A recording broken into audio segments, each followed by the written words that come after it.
Welcome back to another episode of the Your Houston podcast. This is Mario Castillo, the Executive Director of Your Houston. Before we get going, be sure to like and subscribe to our channel to catch all of our episodes as soon as they're released. Today, we're talking to Amber Chestnut, the Marketing Associate with Second Servings, a nonprofit that's dedicated to ending food waste throughout Houston. We'll learn about their innovative approach to getting unused food from a venue to the hands of nonprofits that will distribute it, and how they bring pop-up grocery stores to communities that are food insecure. We were able to speak to Amber in September, which is Hunger Action Month, and on the International Day of Food Loss and Awareness. Let's get to know Amber a little bit and dive right into the conversation. I feel the liftoff. The clock has started. Roger. Amber, thank you so much for being here. We're excited to talk to you and learn more about Second Servings and all of the great work y'all do in Houston. But before we dive in, we want to get to know you a little bit. And so we're going to ask you a couple of questions just to see, a little bit more about you. So first one that we ask everybody, because Houston is known for its food scene and all of its great restaurants. What's your favorite restaurant in Houston? Oh, that's a hard one because the culinary scene here is really amazing. I would have to gauge it by the restaurant I probably frequent the most, which is this little Japanese pub. Forgive me if I don't get the name correctly, but I call it Tokei. It's a little pub, so it stays open fairly late until 2, but it's really unique because I've gotten to try a lot of different Japanese spirits, and they also do small plates, so it's great for groups of friends to go in. You can just order like a plate of 2 chicken wings and then like an order of Brussels sprouts, and then everybody kind of shares family style, and we love it. We go probably at least once a month. Oh, nice. Yeah. Japanese pub. I've never heard of a Japanese pub. Yeah, it's amazing. I'm a big fan of a lot of Asian cuisine. I'm Filipino myself, so here being in Houston where they have like in a vast array of different types of cuisines has been amazing for me, especially since I'm not from here. So the city has really opened my eyes to how diverse the world is here. Yep. It's crazy. Yeah. Yep. So where are you from?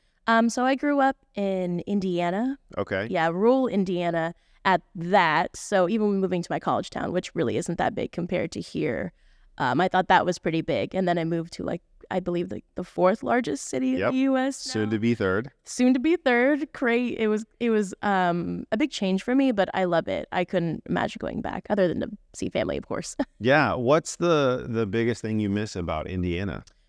Fall. Okay. Hey, it's fall right now.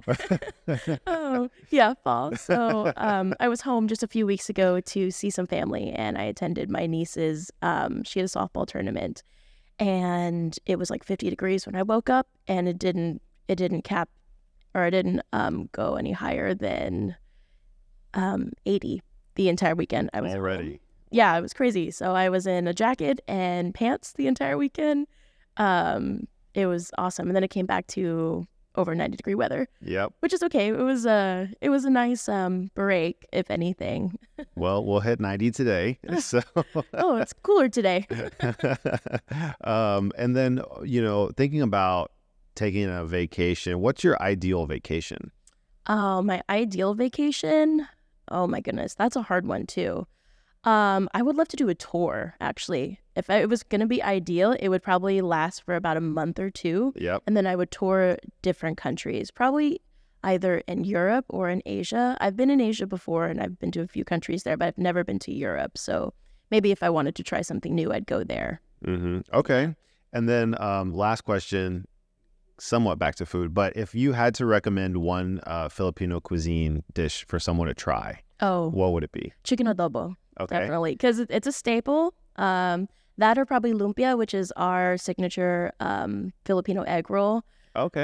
Yeah, those are probably the staples. Everybody that I've introduced to that cuisine have been hooked from the start. So, all right. Yeah, typically those are my 2 I start with.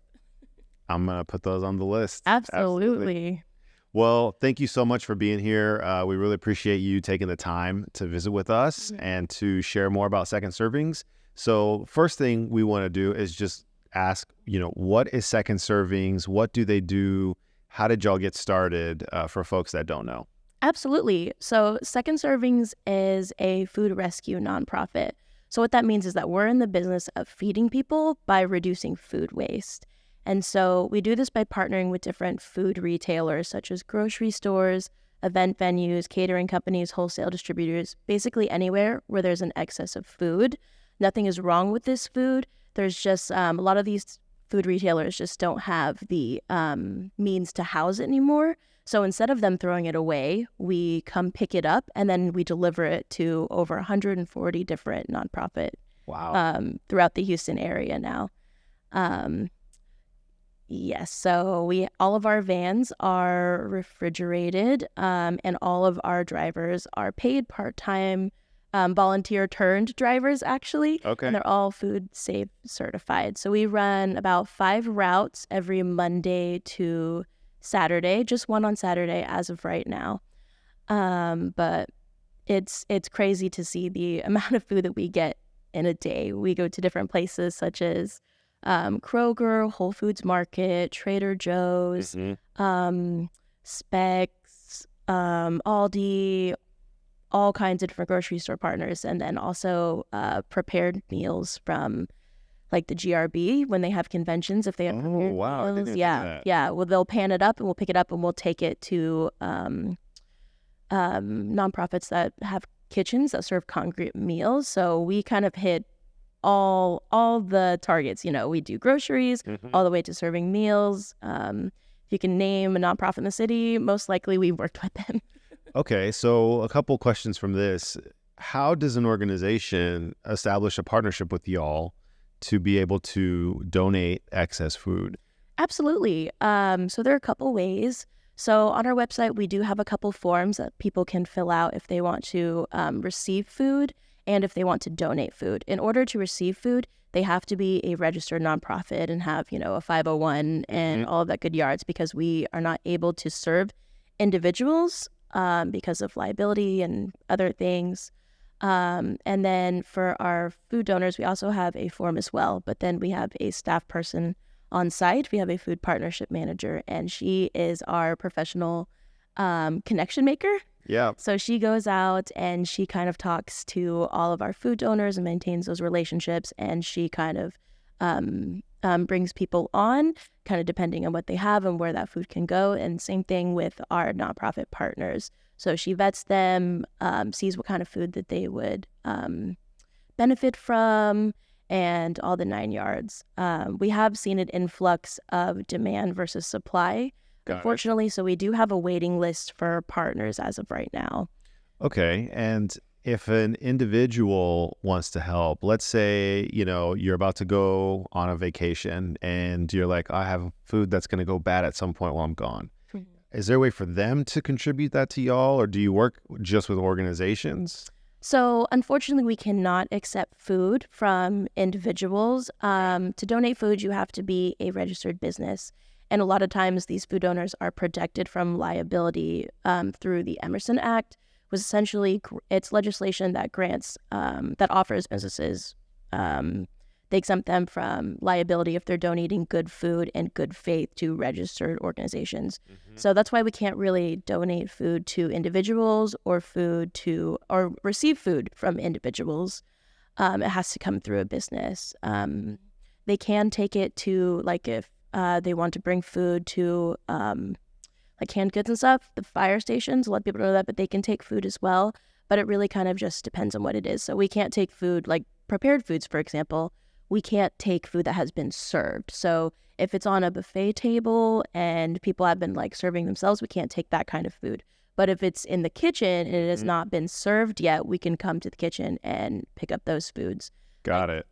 For example, if somebody was having a big event, let's say it's a charity event, a gala or something, and they have registered 400 guests, right? But only 200 of those guests show up. So now you have about 200 meals that are just kind of sitting in the kitchen, and the event venue is trying to close down. They don't know what to do with it. Instead of throwing that food away, they would give us a call, and we would come pick it up and then distribute it same day.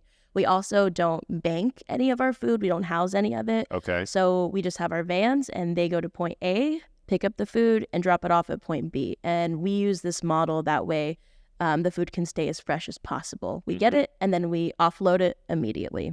It makes a lot of sense. And so you mentioned individuals could go to a fire station if they had food they wanted to donate, like cans, shelf-stable food. Yeah. But y'all work primarily with organizations. Yeah, primarily organizations. We're kind of like the middleman is what I like to call it. You know, like we find surplus food that needs a home, and then we find a place to give it a home that meets the needs of the organization that is receiving it. You know, this is something that I'm sure a lot of people don't even think about. Like you mentioned a venue with food for 400, let's say only 300 show up. What happens to that extra 100 meals? You know, people don't realize that that's food that could go to waste or could go to use. And so y'all are addressing this need. Is this a big problem in Houston? Do you know how much food would go to waste annually in the city? Yeah, so a lot of people often don't think about where our food goes if it's not in front of us. Like, what happens to that bag of potatoes that doesn't get picked off the shelf at the grocery store? You know, if nobody buys it, it just doesn't disappear. And I think that is the reason why food waste is such a pressing issue in our society. And food waste actually contributes to about, I believe the range is 8 to 10% of our global greenhouse emissions. And food, organic waste is the biggest component in our landfills at about 21%. So our landfills are just brimming with it. And a lot of it is still perfectly edible, still perfectly fine. It's just the excess. Is there something that drives this, or is there something that, you know, people maybe aren't aware of that's causing more food to go to waste? Yeah, so I think a lot of it can be contributed to the misunderstanding of when our food goes bad. So a lot of times in grocery stores, we'll see, dates on the packaging, and many people perceive this as expiration dates, when actuality, that food probably is not expired or spoiled. So you'll see lots of dates such as best by, use by, freeze by, and these can all mean different things, but typically that is the manufacturer's way to say, hey, the date on this label, we can't guarantee that it's going to be at its peak freshness after this date. So if you eat it after this date, it might or might not be good. That's totally up to you to take your chances. And so that kind of excuses them from being liable, or kind of like keeping them in lines with reputable quality, food quality. But that doesn't necessarily mean that the food isn't good. And because of these dates, supermarkets primarily have to, rotate stock. Yep. They have to change them out, even if the food isn't bad, just because of those dates. And a lot of times that food gets thrown in the trash. And so to prevent that food from going to the trash, we make these connections with grocery stores, and we kind of pick up that surplus and bring it to a pop-up grocery store or a food pantry, or anybody that is going to utilize it. But even at our pop-up grocery stores, a lot of education comes into play, where we have to be like, yes, you may see that the date is labeled for 2 days from now, but just know that food, it's still good. Use your senses, which is smell, taste, touch, and you can kind of tell whether or not food is bad. And sometimes you will get, 1 or 2 pieces of food that is like not great to eat. Like, for example, at a pop-up grocery store, whenever the volunteers are organizing the food, if they see, let's say, like 1 bad cutie out of a bag or an orange, they'll open the bag and they'll inspect all of the oranges, pull out the bad one, serve the good ones. You'll see that from time to time, but we do not serve anything that we ourselves would not eat. Good to know. And that's really important about the expiration / use by dates, because there's different ways to say it, and they mean different things. Yeah, they mean different things, and they can be very confusing. So that's another thing that we have to that we utilize education with is, it goes along with food waste prevention, and among other things, safe eating. Yep. All of our drivers are safe certified, and most of our staff as well. So It's great, yeah, really good to know. Safety is a very, very, very big thing for us. Absolutely. So y'all are definitely meeting a challenge head on by helping to direct this to folks that are in need. What is the need like in Houston in terms of folks that are food insecure or without healthy food? Yeah, so there is a huge need for food in Houston. Unfortunately, it is a pretty food insecure city. I think according to a study that was done by Feeding America back in 2019, it was said that about 17% of all Houstonians are food insecure in some way. And so we're really trying our best to fill in those gaps. So just, I think about a year and a half ago, so before we were operating by sending food to nonprofits that, they have kitchens and they serve meals, but we realized that we were missing an entire demographic of people, which are households like families and senior citizens. Since we didn't serve individuals directly, that wasn't a part of our model. But we started partnering with different housing communities, low-income housing properties, senior citizen living communities as well. And we started this program called the PopUp grocery store program. So essentially, this is where we take the food from our grocery store partners, like Trader Joe's, Whole Foods, Kroger, all those places, and we bring it to a low-income housing community, and we create a makeshift grocery store in their activity room. It's really interesting to see. We bring coolers, and we have volunteers. We partner with this organization called the Food and Faith Collaborative, and they supplement the program by bringing volunteers to unload the food from our vans, and they kind of organize the food by category on all of the tables. And then they let their community, typically, the residents, depending on what group of people that we're serving, whether families or seniors, they let them come through and pick out any of the food they see at no cost to them. So the pop-up grocery store, what can an organization do to get that brought into their location? The pop-up grocery store program is perfect for housing communities, low-income housing communities, day centers, recreation centers, typically where they're serving a community that could benefit from receiving groceries. They have a place to prepare groceries and cook them, and that there's a need to offset, food budgets within the community as well. Currently, we have a wait list for the pop-up grocery store program. Right now, we are doing about 40 of them a month. Wow. Yes, 40 of them a month, 2 a day is about the average, and a lot of them are reoccurring. So they are on a once a month basis with our organizations who are already on the list. And we do have a wait list. We are hoping to expand the program. It's just onboarding more food supply, typically. We don't want to stretch ourselves too thin because we want to serve the people who we're already serving efficiently. So we don't want to have to limit the amount that we're giving them, if they're used to receiving a certain amount. So once we're able to expand our food rescuing operations, we'll be able to add more people on the wait list as well. But there is a form on our website under, I think it's receiving food or nonprofit partners. I cannot remember the tab exactly, but there is a application that they can fill out and get on the waiting list for. Wonderful. I mean, I think there's definitely a benefit to being able to bring the high quality food to a location like a senior housing center, where the mobility or the transportation might not be as readily available as other communities. Oh, yes.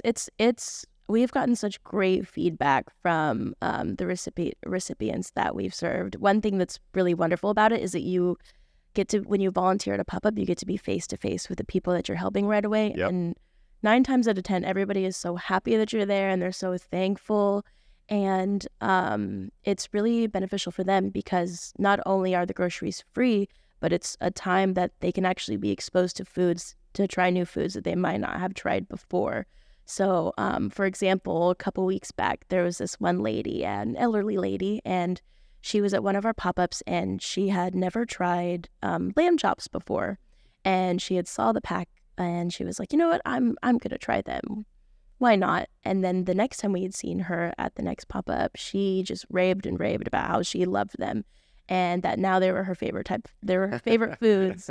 And so we see that a lot. People try like, fancy artisan cheeses. Yep. And, different kinds of vegetables like jicama. That's another thing our volunteers also have to do is there's a little bit of education that goes into the pop-ups too, because there might be some foods that people aren't used to.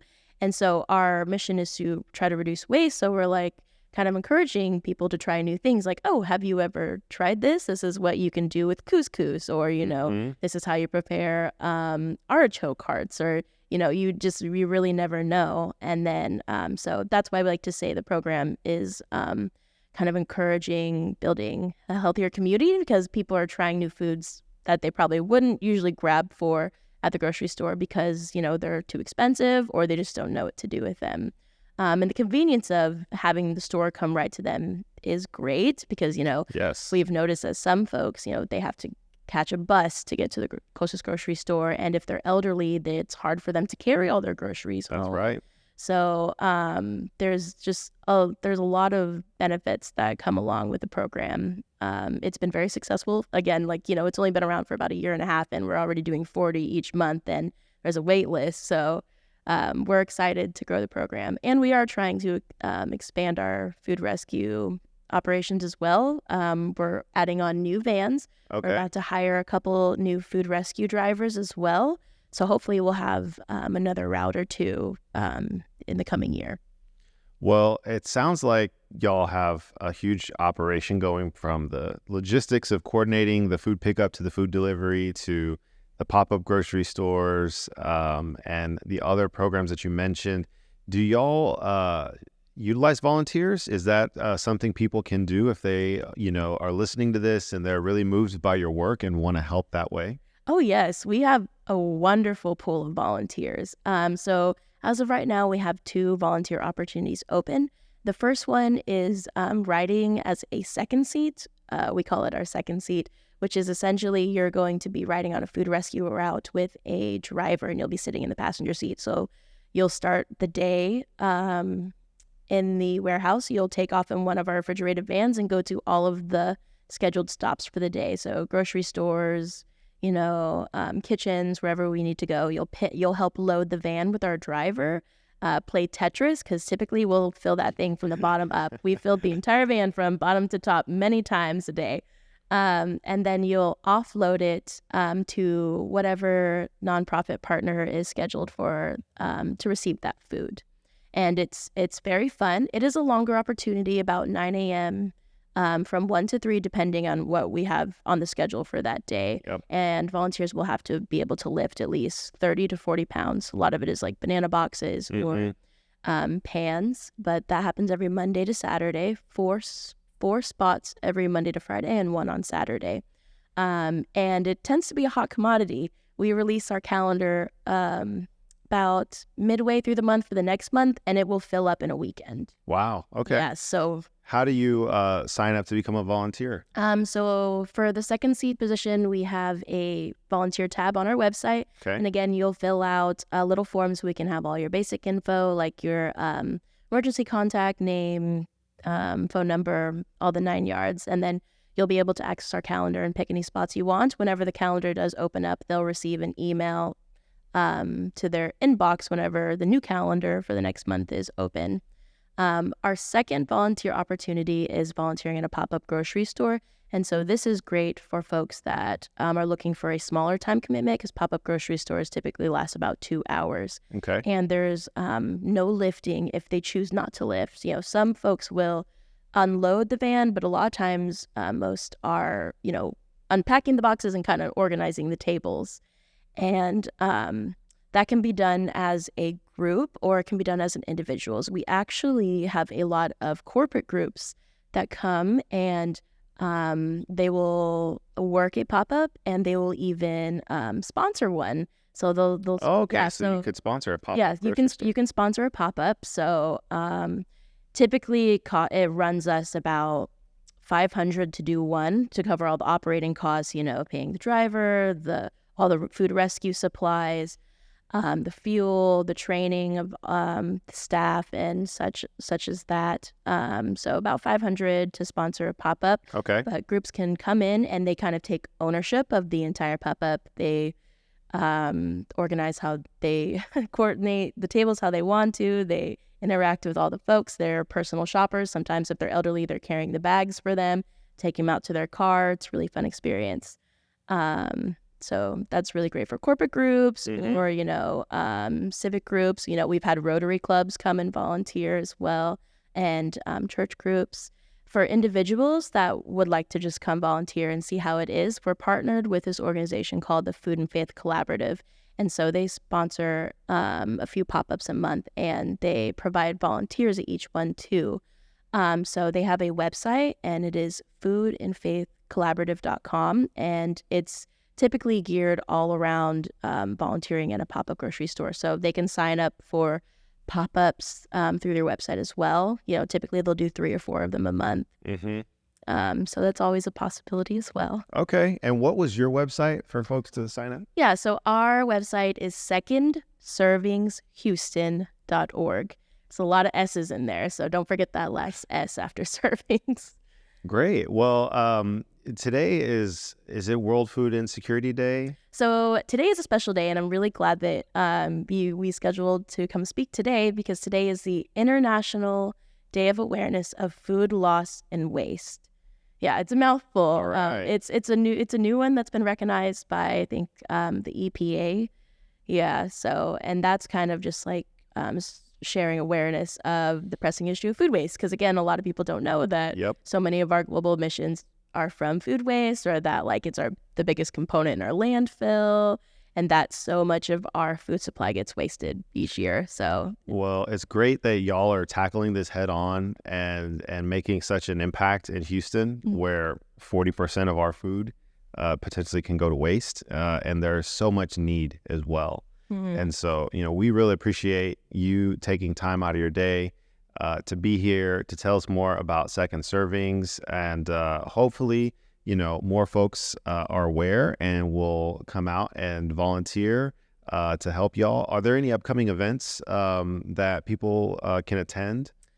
So we currently don't have any events right now. We're kind of in the middle of our events. So since September is Hunger Action Month, we have been hosting a Houston-wide cereal drive for all of our partners and volunteers and organizations involved with us. And the basis by choosing cereal is that although grocery prices remain high due to inflation, we've seen the most constant cost of cereal stay high. So a lot of times there's drops in prices. It fluctuates, but cereal, since I'd say the end of 2021, has stayed very high. Cereal nowadays can go anywhere from $4 to $6, sometimes $7, depending on what it is, where maybe 3 years ago it was only $2 or $3. And we've noticed that it is a product that all of our nonprofits love. So whether it's at a pop-up grocery store, or if we're taking it to a food pantry, which we've partnered with several food pantries, it's very easy for people to get rid of, because everybody loves cereal, ages 4 to 104. Well, Amber, thank you so much again. And we hope that y'all will continue to be successful in your efforts, and that Your Houston will help and support, in whatever way we can with second servings. Yeah, absolutely. Thank you so much for having me on the show. I really enjoy talking about what we do. It's a mission that's close to my heart. Thank you so much, Amber, for sharing all of that valuable information about what Second Servings is doing in Houston to combat food waste. So we appreciate your time. Don't forget to like and subscribe to our YouTube channel. Catch all of our podcasts as soon as they're dropped. We've got some great guests coming up. Thanks so much, and we'll see you on the next episode.